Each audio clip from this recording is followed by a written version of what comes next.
In this short tutorial, I will show you how to archive your WhatsApp chat on an iPhone.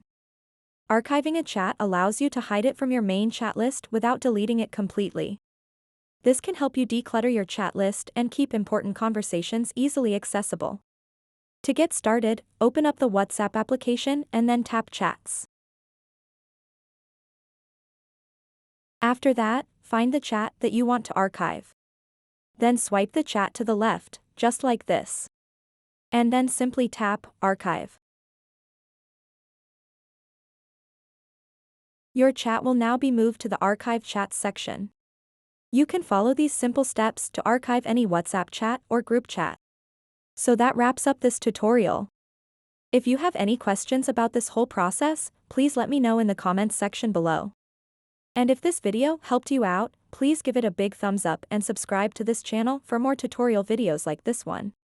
Thank you so much for watching and have a good day.